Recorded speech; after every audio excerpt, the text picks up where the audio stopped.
Saya justru melihatnya dari sisi positif, dan karena Pak Ganjar ini kan adalah sosok pemimpin yang paling mirip sama Pak Jokowi dari segi pendekatan yang sangat dekat dengan rakyat, belusukan, satset, cepat geraknya. Saya menyebutnya Jokowi 3.0.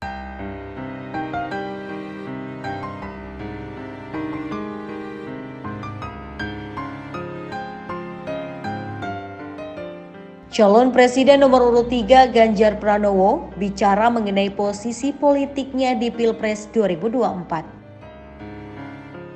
Posisi politik Ganjar terhadap pemerintahan Presiden Joko Widodo memang menjadi pertanyaan karena dua lawannya memiliki posisi yang jelas. Pasangan nomor urut 1 Anies Baswedan dan Muhaimin Iskandar gencar menyuarakan gerakan perubahan. Sementara pasangan nomor urut 2 Prabowo Subianto dan Gibran Rakabuming Raka memposisikan diri sebagai penerus Jokowi. Ganjar menyatakan ia bersama Cawapres Mahfud MD tidak ada di posisi perubahan ataupun meneruskan pemerintahan Jokowi. Dia menyebut bahwa posisinya sesuai dengan visi misi yang dia usung, yaitu cepat dan unggul. Pengamat politik yang juga Direktur Trias Politika Strategis Agung Baskoro sebelumnya menilai posisi politik Ganjar kurang tegas, apakah kontra Jokowi seperti Anies atau mendukung pemerintahan seperti Prabowo.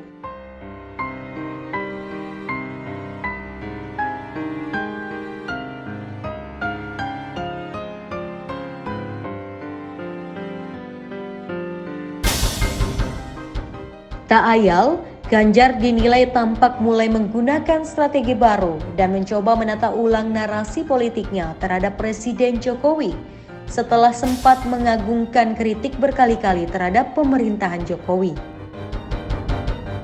Di sisi lain, Ketua Dewan Pakar Tim Pemenangan Nasional Ganjar dan Mahfud, Sandiaga Uno, beberapa waktu lalu menyatakan Ganjar justru yang paling mirip dengan sosok Jokowi. Menurut Sandiaga, hal itu bisa terlihat dari cara Ganjar melakukan pendekatan terhadap masyarakat saat menghadapi persoalan.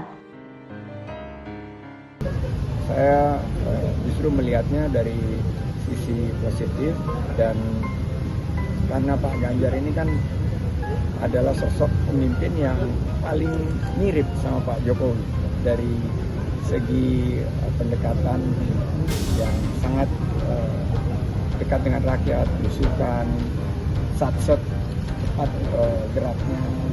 Saya menyebutnya Jokowi 3.0.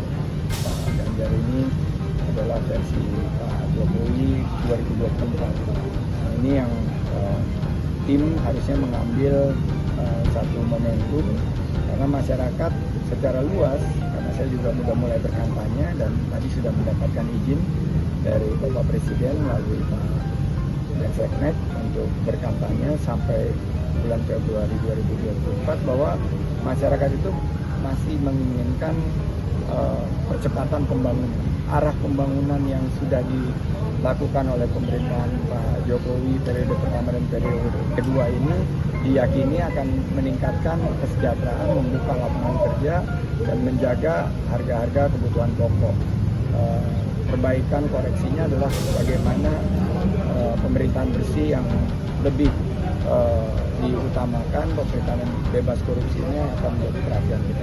Itu memang ada kesengajaan atau gimana Pak dari TPN sendiri dan menentukan jadwal Ganjar itu bisa bersama? Saya lagi berkoordinasi nih sama Pak Aryo Bimo yang menangani jadwalnya paslon 03. Paslon 3 ya, itu paslon 3. Ini karena kebetulan waktu saya di Palu berkampanye itu juga selisipan. Jadi memang harus kita lebih sinkronkan lagi ke depan. Tapi ini saya yakin hanya kebetulan. Pak, tapi ada anggapan katanya ada yang membocorkan agenda presiden ke paslon nomor 3 itu. Ini yang perlu kita dalami, tapi saya sih husnuzon bahwa ini terjadi karena prasangka baik saya bahwa justru perhatian yang sangat besar dari Pak Ganjar terhadap dua daerah ini, yang merupakan juga perhatian yang sangat concern.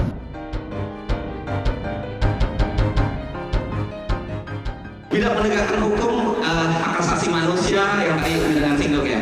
Soal skala 1 sampai 10 kira-kira hukum dan hak asasi manusia. hukum hak asasi manusia, pemberantasan korupsi, demokrasi, ya kira-kira tadi yang dengan singgung sebagian di antara. Ya dengan kasus ini jeblok. Poinnya, jumlah kira-kira poinnya berapa? 1 sampai 10. 5. Mulainya dari mana? Dari satu data pertanian yang akurat. Libatkanlah anak-anak muda, libatkanlah para peneliti, dan semua data itu ada, tinggal diproses saja sebenarnya. Sehingga kalau kemudian datanya sudah bagus, maka problemnya kita akan bisa kita ketahui. Pertama, satu terkait dengan kondisi tanah, kondisi cuaca, masalah bibit, masalah pupuk, masalah off-taker.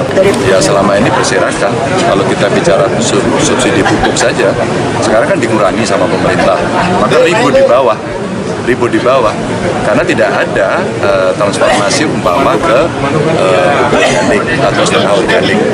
Begitu dikurangi, mestinya segera dimasukkan pendamping ya, untuk bisa membackup mereka. Ini yang penting untuk mengelola pertanian kita.